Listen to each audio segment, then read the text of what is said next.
say, they're the massivest band out of Britain in the last fucking 30 years. We were waiting for something, you know, like this, really. It needed somebody to sort of say, yeah, out of the way, we'll take charge here. This is what you're getting, this is what it's going to be from now on. Oasis summed up the spirit of the times, the sense that things had been crap for a very long time and that things were about to get better. There is a positive feeling that we're going to make it, and that's one of the definite messages in the whole thing. You know, it's being part of the band, which was the special thing, and making that difference to music, I suppose. You know when you have grand ideas where you're going to be Slade and T-Rex and the Byrds and the Beatles and Neil Young, and you think that's a lot of grand ideas for a 17-year-old kid who's probably never been anywhere. Everybody was thinking it would be another Creation album that would do well, you know, but you don't fucking know, do you? You know? It was to try and get the album out to try and save a record company that was slowly going bankrupt. It had an impact. It was nuclear, in a word. For me, as a debut album, it's probably the second best debut album of all time. Next to what? Next to mine. A particularly good debut album. You can't. I think him starting with Rock and Roll Star just sets the scene for Oasis forever. Every day you get up in the morning, you should live your life like a fucking star.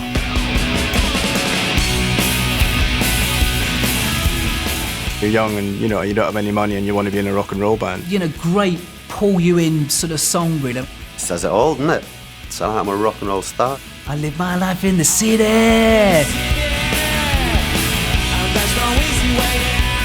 I think the first line of that song is what my plan was for me personally. Was like, I can't get out of this shithole and I've made some fucking money. Well, Rock and Roll Star absolutely defines them at that point in time. It's a good move to start an album with a song like that, because there you go, this is bang, this is us, this is what it is. I remember the first time I heard it was in a rehearsing room in the Boardwalk, I think, and he played it and I thought, yeah, it sounds fucking great. It's like The Who a little bit towards the end, and I like the waltzy bit at the end.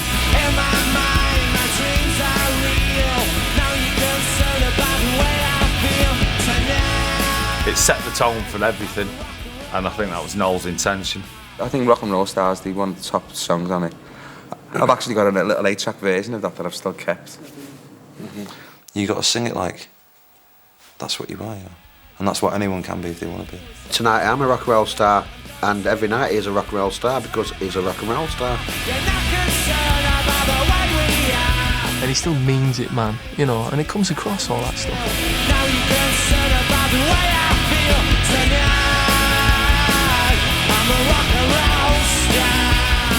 Tonight I'm a rock and roll star, and, you know, pretty damn soon he and they were rock and roll stars. We were in a band at the time, The Real People, still are. We were touring with the Inspirals, must have been around 92 or something. I started getting on really well with Noel. He told me that he was in a band with his brother. One night we played in Manchester and they came to see us, and then everybody went back to our house, right, to my flat, and we all sat up playing guitars until fuck knows what time in the morning. So there was another guy there at the time, a publisher that me and Tony knew called John Bryce, and we come up to the little idea of me and Tony producing some demos for them.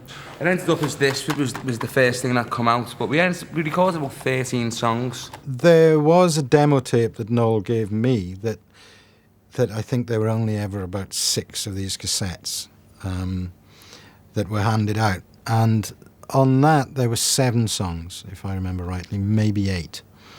This guy came out and went, there's a tape, and I went, oh, I want to sign you. And he went, and you should listen to the tape. And I went, okay, but I want to sign you. How did we go about and get this deal? We didn't go out anyway. It was just one of them things. And we're lucky enough that it happened. Hurrah! But it's very interesting listening to it. On one hand, it sounds... sometimes it sounds a bit naive sometimes, but it's so strong. It's just pure quality all the way.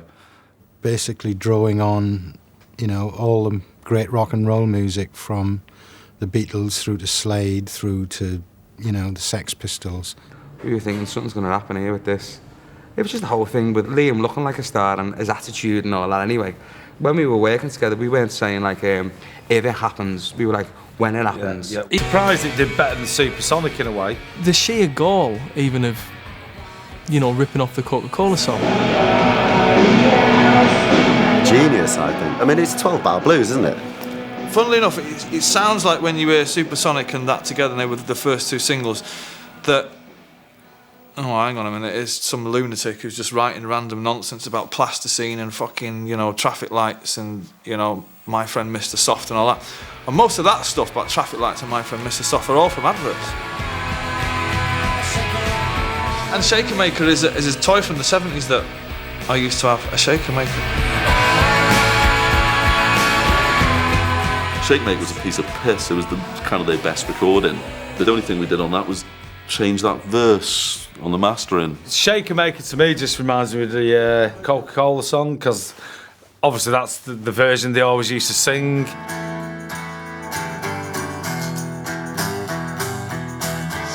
The only thing that's not on the original album is the verse with Coca-Cola in it. Luckily enough, we had an instrumental mix, and me and Liam had to go to Johnny Marr's studio in Manchester, and this is the fucking God's honest truth. Me and Liam were driving in the back of somebody's Cortina or something on the way to the studio, and Liam said, "Have you got a last verse?" And I didn't have anything, not fucking one word did I have. And I said, "No." And he said, "Well, what are we going to sing? We'll get that." I said, "Don't worry about it, man. You know, don't worry about it." And we passed Sifters and we stopped at the traffic lights outside. And just fucking sat in the back and wrote it in my head. And then Liam went into Johnny's studio, sung it, took about, I don't know, 10 minutes. And that was that. But it seems like I didn't spend much time writing any fucking lyrics at the time. No. It was described at the time that this is a piss take, surely, somebody said in one of the magazines. Which of course it was. Just the fact that at the end he sounds like he's going, shake along with me, shake along with them.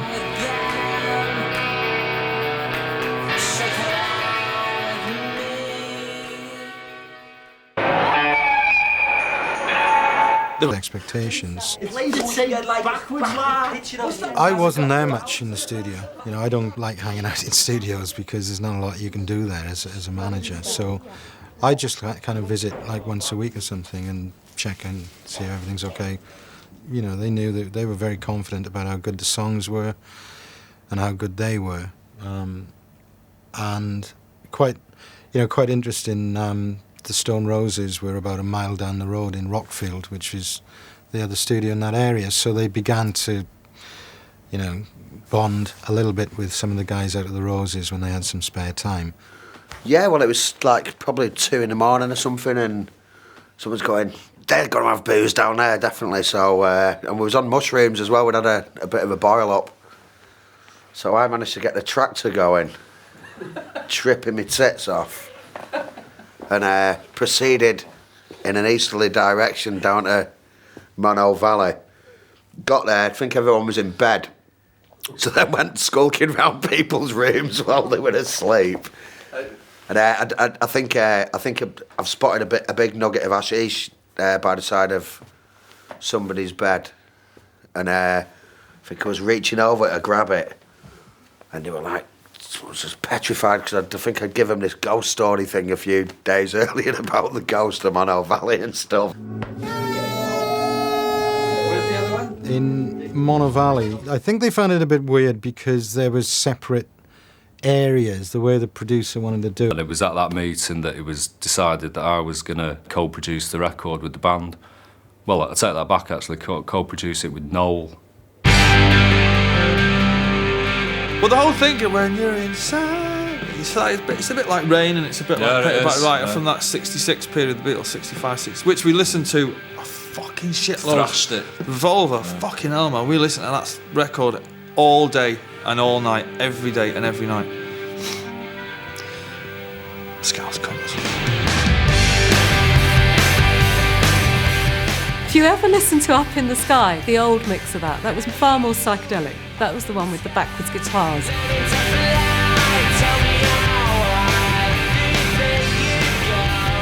I don't think there's any way to say this without sounding like a twat, so I'll just say it anyway, and I can edit it out anyway.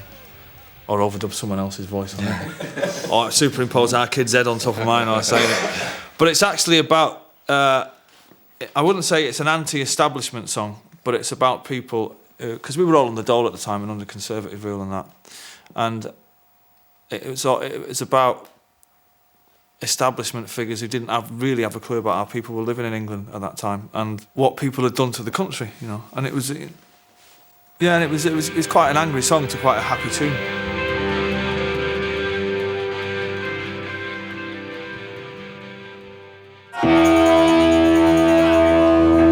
It was cheap and it was out of the way, and it's only accessible via a boat. They didn't tell me that you had to put the gear on a boat to get it there. It was like they'd kept that one as a surprise. And even when I phoned the guy and go like, don't come any later than 4 o'clock. And I'm going like, well, you know, maybe it's because it's getting dark or something like that, you know. Of course, when somebody says, oh, it's fucking great, this boat comes and picks you up, you know, and you go, fantastic, we went to the fucking studio by a boat. And of course, this boat's about the size of this fucking chair, and there's some bloke on the back with a little engine. This little boat chugs round to the pier. Hiya, have you got the gear then? If you want to go for a pint, then you've got to get the guy who runs the studio to get you in his little motorboat and put you across the lake, drop you off. There's a boozer right on the other side, so you dive off, you go for a pint. And he'd say, you know, you better be ready for sort of 10:30 for me to pick you up. We're like, oh, come on, you know, 11 o'clock, last order's not. You're like, no, it's a tide thing. If you're not ready by 10:30, then you ain't getting back. So it kind of curtailed the partying aspect of it a bit because it was difficult. You had to look at tide charts and things like that, you know. I just remember being Griggs with his bass amp, fucking freezing, middle of January, wind blowing, as the tide's going down and like the mud's coming up this thing, and we're going, this is not fucking like it was in the films. Bizarre, wasn't it? Elvis, I bet Bono never had to fucking... I had hair, it'd been up there. We just played for about a minute before we come on, and then Liam would walk on and make his dramatic entrance, like Nosferatu. To one man clapping at the back. He'd go like that. Ian Brown.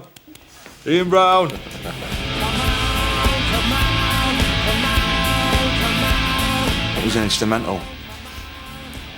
And we were going to keep it an instrumental. And then we wrote some words for it. And then there you go. We were at the Real People studio in Liverpool. And somebody went, as somebody always does, hey, la, you want to write some fucking words for that? The version of Columbia sounds exactly like some of the 8-track versions, so I'm not sure whether they took some of the 8-track version and put it onto 24-track and embellished on it. I'm not really sure. All I remember about the night is there was a lot of acid taken. Everyone was tripping, weren't they? They were, yeah. He was just playing all the way fucking through, just riffing all the way through without any fucking sense of arrangements or construction or things like that. Tons of ideas, obviously fucking loads of ideas, but, you know, no fucking sense of how to make a record. Everyone was tripping in the studio. We'd done the demo that subsequently ended up getting about 50 plays on fucking Radio 1, all cabbaged beyond fucking belief.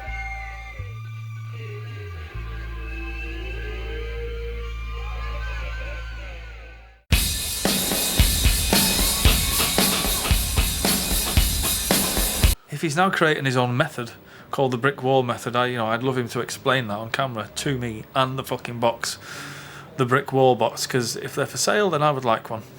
It worked in fucking jukeboxes around the country, man, for that first fucking year.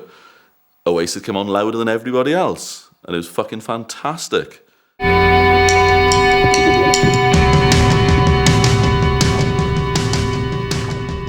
Punk rock, isn't it? You know, how it would have gone maybe is that I had the riff and it sounded like the Sex Pistols. I mean, you couldn't really write a love song over the top of that, could you? It's fucking having it, isn't it?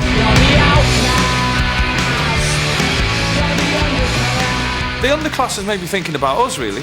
You know, being on the dole and all that. That has a meaning for me because I just thought it was fantastic. It's what I've been waiting to hear for a long time, and obviously lots of other people had as well. I don't think that's directed at one particular person. I say, if it is, it's probably a person that everybody else knows, you know, the uninvited guest who stays till the end. The weirdest line in that is, his fucking head's in a fish tank. I'll tell you what I do love about that song is Owen got probably one of the mentalist drum sounds ever put on a record, man. Them toms at the beginning are just fucking outrageous. I honestly don't remember doing that. Well, I did it, but I don't remember a fucking thing about it. Basically, what had happened is the drummer, as we all know now, could not play then. Well, it's like he couldn't play, but he couldn't keep time, which is a bit of an essential function with the drummer. He couldn't bring it on down. We didn't get that at Sawmills. We went to Eden Studio in Chiswick to do that. It was the last track to do. It was the only one we had to nail, and we couldn't get it. And we actually hired another drummer for the afternoon to do it. I've been telling or asking Tony for, it's got to be fucking getting on 2 years. It goes like this. And then, of course, when this drummer come down and he's playing it, and Tony sort of stood there. And it must have been awful for him, but you know. And then the other guy couldn't get it. I remember Bonehead coming into me, then he said something which wound me up. And he said, right, come on, he'd done it on purpose. And I went in and done the take in one. He fucking jumped on the drum kit and he goes, oh, you mean like this? And at that point I was like, you'll be on the fucking dole by Christmas, you will, you fucking blagging little cunt. I knew that Tony McCarroll, bless him, was not Buddy Rich.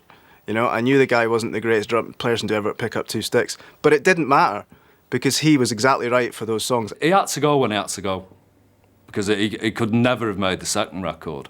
The punkiness of Tony McCarroll really did help that album, do you know what I mean? You know, because it was like, it was kind of like Mo Tucker drumming, almost, right? It was real tom-tom drumming, do you know what I mean? You know, I do feel sorry for him in a way, but then again, why feel sorry for somebody who's earned more than his quid out of playing on one of the greatest fucking albums of all time? So he obviously had a laugh. It's not done him no harm. At the end of the day, he's Tony McCarroll, ex of Oasis, and not a lot of people will be able to say that. Well, it starts with a lot of hiss. It was the only one I didn't use automation and didn't have to do lots of arrangements as well. In fact, it's double-tracked hiss, I think, on that. So I just pressed fucking play, and all the tape compression, all the fucking compression just created all that fucking noise and stuff. I can't remember it happening at the time. I think we were a bit pissed and stoned, me and Marcus.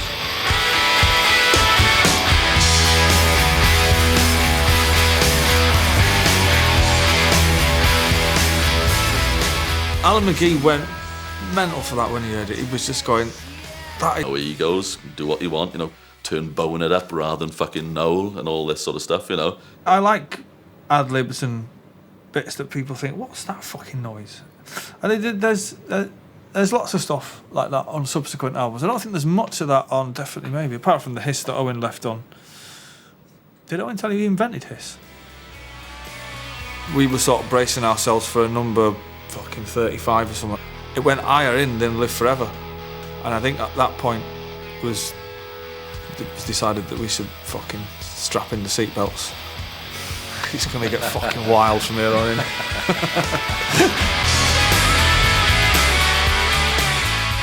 I think it was too Mark Boland for me. And it got even more outrageous, I think, by the time it was mixed. It was just kind of boring to me.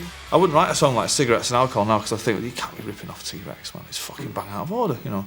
Whereas then it was like, well, no one's ever going to fucking hear it anyway. Yeah, what, like 20 people at the boardwalk, you know? There was no prejudice in the writing at all, was there, at that time? No.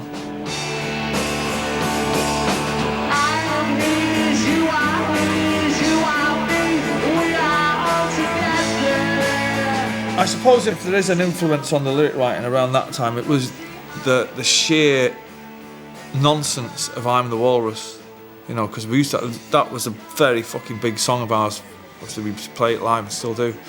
And even though John Lennon's got this in his later days, in his solo stuff, he was quite confessional, you know, mother and all that, mother. And but in the Beatles, it was all, you know, what the fuck were they singing about? Obla-dee, obla-da? Yeah.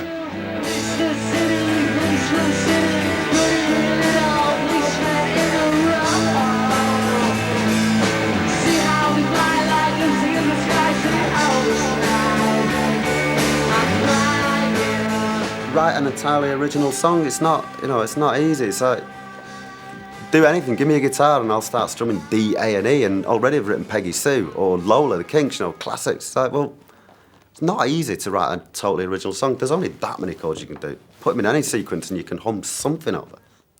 What Noel did, I think, was actually not trying to be too clever about it. And in so doing, he was actually being pretty damn smart, really. It's like, say, okay, yeah, I took it from there, I took that bit from there, and then I put them all together and made this how he did it as well. I'll sing anything fucking live at any time except for Dixie's Dinner. It's crap, I'm a pine chip, man. it's rubbish. and Noel knows it is, and that's the reason it's on the album. It's felt right, go round yours for tea and we'll have lasagna. Let's have it. And he did it. Fucking diddly digsy dairy. I've never had. I fucking ate the meal. He was once described to me as, you meet him, it's like opening a bag of monkeys. Oh, weird. I love you. Oh, I get that man about him. And that's exactly what he's like. He's a funny fella. It's chaos. I'm just there to fucking take the drugs and fucking drink all that ale. Brilliant. He's a Brilliant fabulous songwriter. singer, songwriter, amazing. But he sings these songs with possibly the most offensive, vicious lyrics about kids and women and fucking his mates and his next door neighbour. He fucking hates everybody. So one night, fucking we're off our cakes, fucking nose on drums. So I'm just singing here, guess what I had for my tea, guess what I had for my tea. It was lasagna! And we're just going off our cake, Noel's laughing. Quicky's on bass, Noel's laughing his tits off. It was lasagna, it was lasagna, lasagna. He's screaming lasagna for ages and I'm flailing about on the fucking drums. Noel goes, what's that tune you fucking about lasagna? Fucking, do I know? Went away and wrote, I died the tune. Noel goes, I got this tune, fucking, it's got lasagna in it, could I call it Dixie's Dinner? Go on, son. And he was fucking very, very upset at it. I think it's the worst song Oasis have ever written. I fucking hate it with a vengeance. And he wrote one called Noel's Nose or something, didn't he? Childish. No, that song, right, it's bought me many rounds. It's got me drunk in so many places. You know what I mean? Oh, yeah. Oh, you're Dixie. Oh, yeah, get that.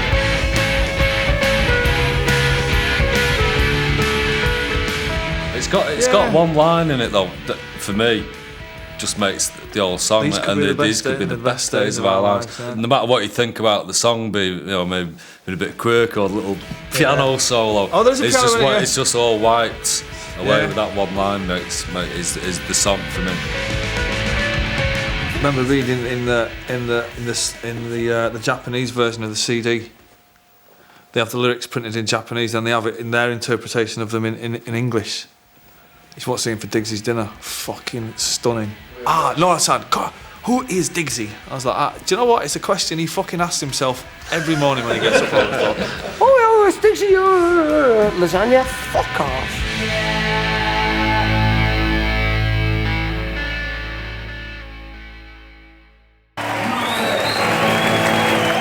For me personally, it's Liam's voice. That's the Oasis sound. Anyone can crank up the guitars and sound like, wow, you sound big. But without the right voice behind you, then you're not going to sound that big.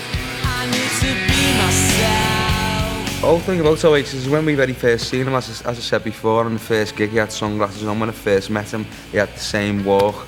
With me, Liam's always been the real deal. I mean, the lasting impression I had, I guess, of that first gig was Liam, because they were crowded onto this really small stage, and logically, the singer stands at the front, and even if Liam had been standing at the back, he would have been the person that you looked at. He's a total pro when it comes to singing. He's probably not a total pro about getting himself there or anything like that, but once he goes very well. He has a very Mancunian sort of delivery, which at the time, the bands that were coming out of Manchester, they weren't singing in fake American accents and put on accents. The singers used to sing as they talked. He was 20, 21 years old and he'd never had a proper job in his life. Do you know what I mean? For what I can know of it anyway. I just feel the fucking bollocks, man. Every time I fucking sing, I feel fucking really good.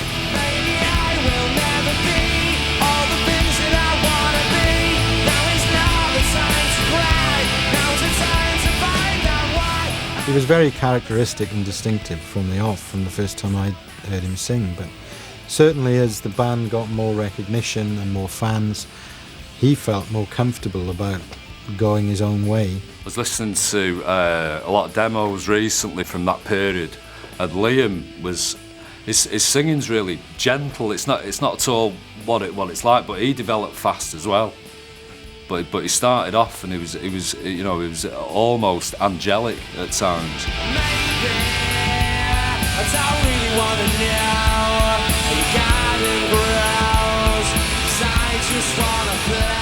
He can put nuances in another way, you know. Live Forever is such a classic example of him just doing a straightforward ballad in quite a touching way.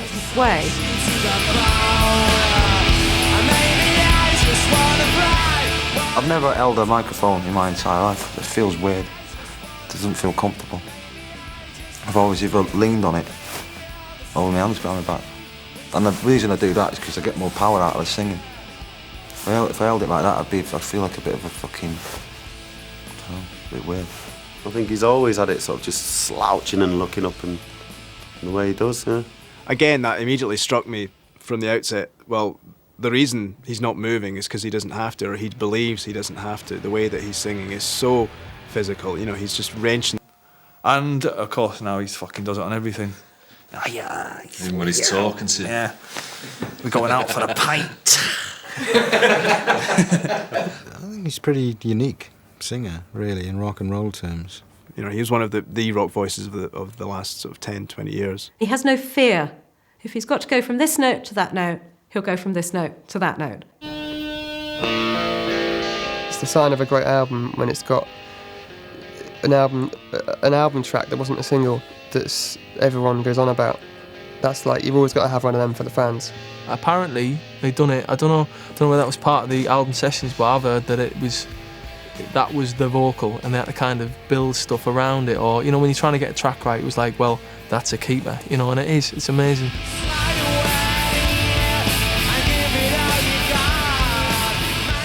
Slide Away was written whilst they were doing the album sessions, so the first time I heard it was when they were well into recording Definitely Maybe. I'd been on tour and we'd actually phoned Johnny Marr and asked him could we borrow some of his guitars because we didn't have that many. And he sent us down this Les Paul, and I swear to you, I took it out of the fucking case and I had a bedroom above one of the live rooms, and it turned up in the morning, and I took it to my bedroom. I picked it out of the case and I sat down, and the fucking song wrote itself.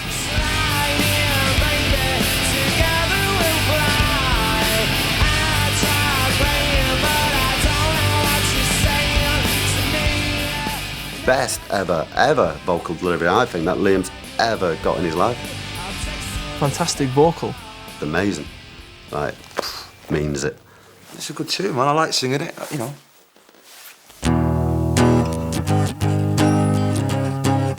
I've heard that they did, was it Married with Children, on Coyley's bed in his bedroom, you know.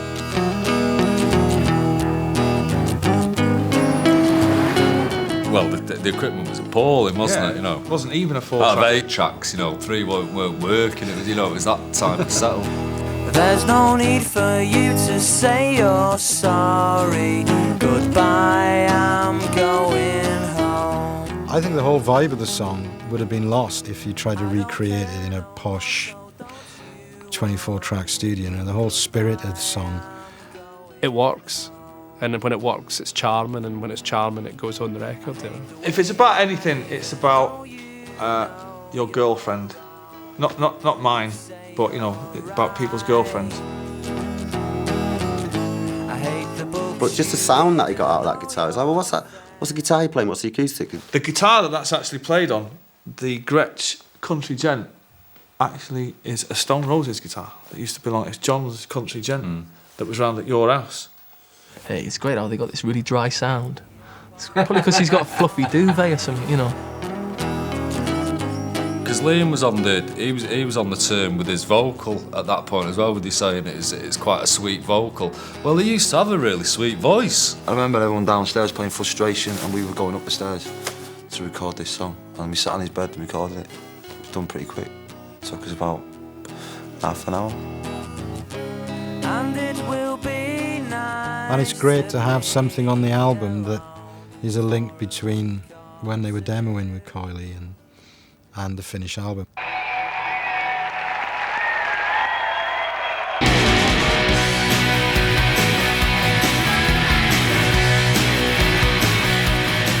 Genuinely believe that people would buy it, but not on the scale that it did. I mean, that just went beyond me. If you know you've got certain songs that you can hear your mum singing before they've even started for a rock and roll band, then you know you're on a winner. The only band, I think, who were comparable to Oasis, and obviously comparisons have been made quite a lot with Sex Pistols, but Sex Pistols didn't have songs that were as good as Oasis. Definitely maybe came around 94, 95 and went, wake up, the decade's on. I think we stole the crown that the Stone Roses left up there for grabs.